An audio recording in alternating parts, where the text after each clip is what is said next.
دوستان سلام. یه مصدری داریم در انگلیسی به نام made of یا made from که در فارسی معنیش میشه ساخته شدن از، یا به عبارتی ساخته شدن از در انگلیسی میشه made of یا made from. بیایم خیلی ساده یک بار برای همیشه فرق این دوتا کلمه رو یا فرق این دوتا حرف اضافه رو در جمله و در انگلیسی یاد بگیریم. براتون توضیح دادم یادمون نره.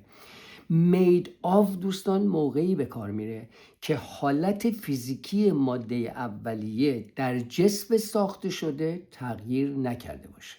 یعنی چی؟ یعنی وقتی جسم ساخته شده رو شما نگاه میکنیم ماده اولیه درش باشه، به چشم بخوره. مثالا رو نگاه کنیم. گفتیم این صندلی از چوب ساخته شده. This chair is made of wood.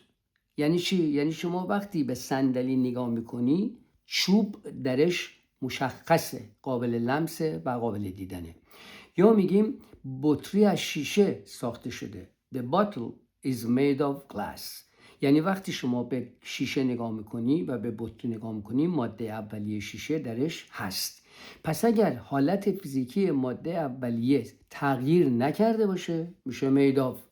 اما اگر حالت فیزیکی ماده اولیه در جسم ساخته شده تغییر کرده باشه میشه made from.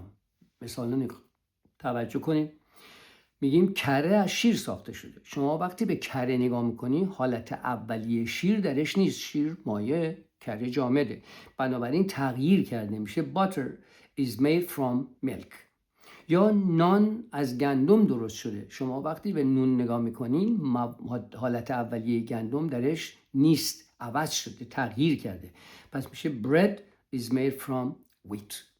خلاصه این که made of ساخته شدن از و made from ساخته شدن از تفاوتشون در اینه حالت اولیه عوض شده باشه made from، حالت اولیه تغییر نکرده باشه made of.